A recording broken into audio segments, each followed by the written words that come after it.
రైట్గా breaking చూస్తున్నాం. రాయపూడిలో ప్రజాప్రతినిధుల కోసం నిర్మించినటువంటి భవనాలను సీఎం చంద్రబాబు పరిశీలిస్తున్నారు. ఇక ఉదయం నుండి కూడా ఇటు పలు అభివృద్ధి కార్యక్రమాల్లో భాగంగా సీఎం చంద్రబాబు బిజీగా గడుపుతున్నారు. ఇక స్టీల్ బ్రిడ్జ్కి సంబంధించినటువంటి అంశంలో భాగంగా ఇటు ఆ ప్రారంభోత్సవాలు, అలాగే అమరావతి యొక్క దిశ మార్చేందుకు కూడా ఆయన తీసుకున్నటువంటి చర్యల్లో భాగంగా ఇటు అధికారులతో మరియు ప్రజలకు సంబంధించి కూడా వివరణ ఇస్తున్నారు. రైట్, ఇదే అంశానికి సంబంధించి మరిన్ని డీటెయిల్స్ అందించడానికి మా కరెస్పాండెంట్ నాగేశ్వరరావు సిద్ధంగా ఉన్నారు. నాగేశ్వరరావు, చెప్పండి, ఇటు ప్రజాప్రతినిధులకు సంబంధించి కూడా నిర్మించిన భవనాలను సీఎం చంద్రబాబు పరిశీలిస్తున్నట్టుగా తెలుస్తోంది. ఏంటి అక్కడ ఉన్నటువంటి అప్డేట్స్ ఏంటి? ఏదైతే ఈ రోజు ముఖ్యంగా ముఖ్యమంత్రి చంద్రబాబు నాయుడు చేతుల మీదుగా అయితే ఈ యొక్క రాయపూడిలో ఏదైతే ఎమ్మెల్సీ గృహ సదుపాయాలను అయితే ఆయన వాటిని పరిశీలించి ఏదైతే ఆ రాజధాని ప్రాంతంలో ముందుగా ఈ యొక్క రింగ్ రోడ్, ఈ యొక్క రోడ్డుతో పాటు ఈ యొక్క ముఖ్యమంత్రి ఏదైతే వీటికి సంబంధించి ఎమ్మెల్యేలు ఎమ్మెల్సీలకు సంబంధించిన గృహ సముదాయాలను పరిశీలించిన పరిస్థితి అయితే ఉంది. వీటి కోసం నిర్మాణంలో భాగంగా ప్రతినిధుల కోసం చేపట్టిన నివాస సముదాయాలకు నిర్మాణ పురోగతికి సంబంధించిన స్వయంగా వాటి విధానాలు ఎలా ఉన్నాయి, ఏ విధంగా సౌకర్యవంతంగా ఉన్నాయనే అంశంతో కూడా ఆయన పరిశీలించి వాటికి ప్రారంభోత్సవం చేసిన పరిస్థితి అయితే ఉంది. దీన్ని సంబంధించి కూడా అధికారుల్ని ఈ యొక్క టవర్లకు సంబంధించి కూడా ఎవరికి ఏవి కేటాయించేది, ఏ విధంగా ఉండదు అనే విధంగా అధికారులను కూడా అడిగి తెలుసుకున్న పరిస్థితి అయితే ఉంది. ముఖ్యంగా రాజధాని అభివృద్ధిలో భాగంగా ఏదైతే అక్కడ అభివృద్ధిలో భాగంగా వీటిని ఎమ్మెల్యేలు ఎమ్మెల్సీలు కూడా ఉండే విధంగా ఆ ప్రాంతంలోనే రాజధాని ప్రాంతంలో ఉండే విధంగా ఈ యొక్క ఇళ్ల నిర్మాణం పూర్తి చేసి అప్పచెప్పడం జరిగింది. రాజధాని ప్రాంతంలో ఎమ్మెల్యేలు ఎమ్మెల్సీ రాజకీయ ఏదైతే ప్రజాప్రతినిధులు ఉంటే గనక ఆ ప్రాంతంలో ఇంకా మరికొంత త్వరగా అభివృద్ధి చెందడానికి అవకాశం ఉంది. ఏదైతే రాజధాని అభివృద్ధిలో భాగంగా రాజధాని ప్రాంతం మొత్తంగా కూడా ఆ ప్రాంతంలో పలు అభివృద్ధి కార్యక్రమాలు చేపడుతున్న నేపథ్యం ఉంది. వాటికి సంబంధించి కూడా సీడ్ యాక్సెస్ రోడ్డు ఈ రోజు ఆయన చేతుల మీదుగా ప్రారంభోత్సవం జరిగింది. సీడ్ యాక్సెస్ రోడ్డు మీదుగా కూడా ఆయన ఏదైతే రాయపూడిలో ఉన్న ఈ యొక్క గృహాల వద్దకు చేరుకున్న పరిస్థితి. ఈ యొక్క సీడ్ యాక్సెస్ రోడ్డు ద్వారా కూడా ఎలాంటి కమ్యూనిటీ ఉంది అనే విధంగా కూడా మొత్తం పరిశీలించిన పరిస్థితి అయితే ఉంది. ముఖ్యంగా హైకోర్టు భవనాలకి అదే విధంగా సచివాలయానికి అసెంబ్లీ ప్రాంతాలకు కూడా దగ్గరగా ఉండే విధంగా ఈ యొక్క ఎమ్మెల్యేలకు సంబంధించిన ఎమ్మెల్సీలకు సంబంధించిన హౌస్ లో అయితే ఉన్న నేపథ్యం ఉంది. వీటన్నిటికీ కూడా దగ్గరగా ఉండే విధంగా వీళ్ళకి ఏర్పాట్లు చేసిన, ఎందుకంటే ప్రజాప్రతినిధులు ప్రజలకు అందుబాటులో ఉండే విధంగా అన్ని ఏర్పాట్లు పూర్తి చేసిన నేపథ్యం ఉంది.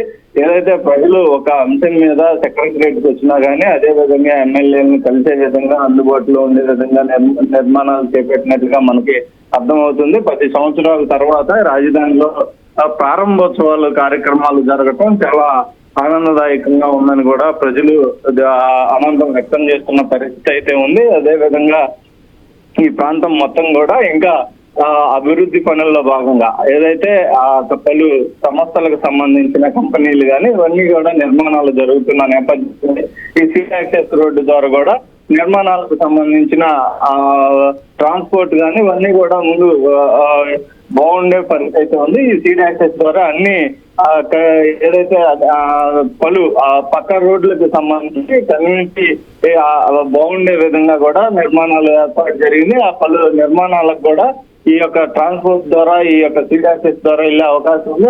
మొత్తంగా ఈ సీడ్ యాక్సెస్ నేషనల్ హైవే 16 అయితే కలుపుకుంటూ కూడా వెళ్ళే ఏర్పాట్లు అయితే జరుగుతున్నాయి. మొత్తంగా ఎటు చూసినా ఏదైతే ఇటు హైదరాబాద్ కూడా ఈ నేషనల్ హైవేకి సంబంధించి తూర్పు హైవేని ఇక్కడ ఏర్పాటు చేశాం గతంలోనే. అదే విధంగా ఇప్పుడు NH-16కి కలుపుతూ ఈ రెండింటికి కలుపుతూ విజయవాడ, మంగళగిరి, ఇటు నుంచి తిరుపతి ఎటువైపు చూసుకున్నా ప్రజలకు కానీ ప్రజాప్రతినిధులకు కానీ ఈ ప్రాంతాలకి ఈజీగా వెళ్లే విధంగా ఈ రోడ్డుతో పాటు అదే విధంగా ప్రజలకి అందుబాటులో ఎమ్మెల్యేలు కానీ ఎమ్మెల్సీలు ఇలా ఎవరైతే అధికారులు కానీ ఈ యొక్క ప్రాంతాల్లో అందుబాటులో ఉండే విధంగా రాగానే వాళ్ళని కలిసి వారి ఈ సమస్యలు అన్ని పరిగణలోకి తీసుకొని పరిశీలించి ఇబ్బందులు చెప్పుకునే తరంగా ఉపయోగకరంగా ఉండే విధంగా మొత్తంగా కూడా వీటిని ఏర్పాటు చేయడం జరిగింది. ఇంకా కొన్ని రోజుల్లో కూడా రాజధాని ప్రాంతంలో పలు అభివృద్ధి కార్యక్రమాలు అంటే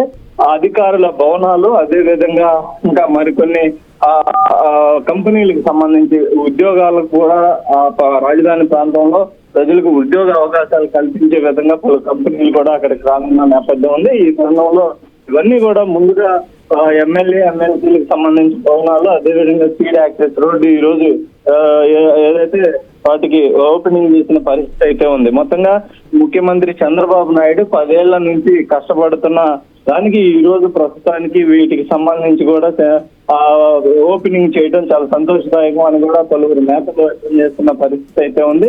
మొత్తంగా రాజధాని అభివృద్ధి రాష్ట్రానికి ఎన్నుముకలాగా ఏర్పాటు చేస్తూ ఆ ప్రాంతాన్ని రాష్ట్రంలో రాజధాని లేని ప్రాంతం గతంలో ఉన్నప్పటికీ ఇప్పుడు ఒక రాజధాని ఏర్పడింది అనేది కూడా ప్రజల్లో భావన కలిగిన పరిస్థితి అయితే ఉంది. మొత్తంగా 10 సంవత్సరాల క్రితం ఇక్కడ రాజధాని ఏర్పాటు చేస్తున్నట్లుగా ప్రకటించిన చంద్రబాబు ప్రస్తుతం ఈ యొక్క సీడ్ యాక్సెస్ రోడ్డు, అదేవిధంగా ఎమ్మెల్యేల భవనాలకు సంబంధించిన ప్రారంభోత్సవం కార్యక్రమం తొలి ముందడుగు పట్టిందని అయితే చెప్పవచ్చు. ఇప్పుడు ప్రైవేట్ కంపెనీలు కూడా ఇంకా ముందుకు వచ్చే ప్రయత్నాలు కూడా జరిగే అవకాశాలు కూడా ఎక్కువగా ఉన్నాయి. ఇంకా మరిన్ని రోజుల్లో మరిన్ని సంస్థలు ఇక్కడికి రావడం, అదేవిధంగా ప్రజలకు పలు నిరుద్యోగ ఉద్యోగాలు కల్పనగా ఉండే అవకాశం ఉంటుంది. అదేవిధంగా ఇంకా రానున్న రోజుల్లో రాజధాని ప్రాంతంలో ఉన్న ఏదైతే రోడ్లు కమ్యూనిటీ కానీ ఇవన్నీ కూడా పూర్తిగా